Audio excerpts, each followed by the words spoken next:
Cinema ரகசியம் நேயர்களுக்கு வணக்கம். தமிழ் திரையுலகில் வசனத்தால் ஒரு சாம்ராஜ்யத்தை உருவாக்கியவர் கலைஞர் கருணாநிதி என்றால், கவிதையால் காலத்தை வென்றவர் கவியரசு கண்ணதாசன்.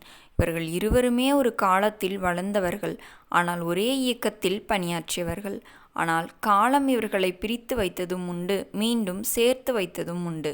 முக்கியமான வரலாற்று பதிவுகளின்படி கருணாநிதியின் கூர்மையான வசனங்களும் கண்ணதாசனின் ஆழமான வரிகளும் இணைந்து பல திரைப்படங்களை வெற்றி பெறச் செய்தன. இவர்களுக்குள் இருந்த அந்த நட்பு எப்படிப்பட்டது? ஒருமுறை மேடையில் இவர்கள் ஒருவரை ஒருவர் எப்படி விமர்சித்து கொண்டார்கள் என்பதை பற்றித்தான் இந்த வீடியோவில் பார்க்க போகிறோம். வீடியோவை முழுமையாக பாருங்கள். திரையுலகின் அந்த பொற்கால செய்திகளின்படி கருணாநிதி மற்றும் கண்ணதாசன் ஆகிய இருவரும் இணைந்து பணியாற்றிய மிக முக்கியமான திரைப்படம் பூம்புகார். இந்த படத்தில் கருணாநிதியின் வசனங்கள் சிலம்பின் சிறப்பை பேச, கண்ணதாசனின் வரிகள் அந்த படத்திற்கு ஒரு தெய்வீகத்தன்மையை கொடுத்தன. எம்.எஸ். ராஜேந்திரன் மற்றும் விஜயகுமாரி நடித்த இந்த படத்தில் இவர்களின் பங்களிப்பு ஒரு வரலாற்று சாதனையாக பார்க்கப்பட்டது.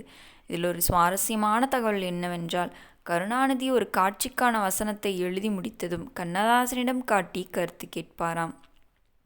கண்ணதாசன் ஒரு பாடலை எழுதி முடித்ததும் கருணாநிதி இதை பார் என்று பெருமையோடு சொல்வாராம். இவர்களுக்குள் இருந்த அந்த தமிழ் ஆர்வம்தான் திரையுலகில் ஒரு புதிய எழுத்து புரட்சியை உருவாக்கியது. ராஜகுமாரி படத்தில் தொடங்கிய இவர்களின் பயணம் பல வெற்றி காவியங்களை கொடுத்து, வசனமும் கவிதையும் ஒரு தராசின் இருத்தட்டுகள் போல சமமாக இருந்த காலம். இதிலிருந்து நாம் கவனிக்க வேண்டிய மையக்கருத்து என்னவென்றால், கொள்கைகளால் இவர்கள் இருவரும் பிரிந்திருந்தாலும் தமிழுக்காக இவர்கள் மீண்டும் இணைந்த அந்த பெருந்தன்மைதான் அது. கண்ணதாசன் திமுகவில் இருந்து விலகிச் சென்ற பிறகு கருணாநிதியை மேடைகளில் கடுமையாக விமர்சித்தார். அதேபோல கருணாநிதியும் தனது பாணியில் பதிலடி கொடுத்தார். ஆனால் தனிப்பட்ட முறையில் ஒருவரை ஒருவர் மதிப்பதில் அவர்கள் ஒருபோதும் குறைந்ததில்லை. ஒருமுறை கண்ணதாசன் உடல்நலம் சரியில்லாமல் இருந்தபோது கருணாநிதி நேரில் சென்று நலம் விசாரித்து அது நிகழ்ச்சியான தருணம் ஒரு வரலாற்று பதிவு.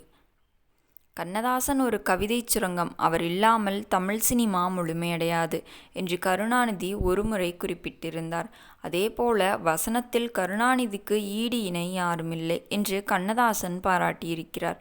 இவர்களுக்குள் இருந்த அந்த போட்டி ஒரு ஆரோக்கியமான போட்டியாகவே இருந்தது. இந்த போட்டியில்தான் தமிழ் சினிமாவிற்கு சிறந்த வசனங்களும் பாடல்களும் கிடைத்தன என்பதுதான் ஒரு கசப்பான உண்மை. வரலாற்றில் நிலைத்திருக்கும் அந்த எழுத்து சகாப்தம் கலைஞர் கருணாநிதி மற்றும் கவியரசு கண்ணதாசன் ஆகிய இருவருமே இன்று நம்மிடம் இல்லை. ஆனால் அவர்கள் விட்டு சென்ற அந்த படைப்புகள் இன்றும் நம் மனதில் நீங்கா இடத்தை பிடித்து கொண்டிருக்கிறது. தமிழ் மண்ணில் நிலைத்து நிற்கின்றது. திரையுலகில் ஒரு புதிய இலக்கணத்தை எழுதிய இந்த இரு மேதைகளும் நட்புக்கும் தமிழுக்கும் ஒரு மிகச்சிறந்த உதாரணமாக திகழ்கின்றனர். கருணாநிதியின் வசனமும் கண்ணதாசனின் கவிதையும் இன்றும் பல இளம் கவிஞர்களுக்கு ஒரு வழிகாட்டியாக இருக்கின்றன. நேயர்களே, இந்த வீடியோ உங்களுக்கு பிடித்திருந்தால் மறக்காமல் வீடியோவை லைக் செய்துவிட்டு நமது சேனலையும் சப்ஸ்கிரைப் செய்து கொள்ளுங்கள். மீண்டும் நாளை உங்களை சந்திக்கிறேன். நன்றி, வணக்கம்.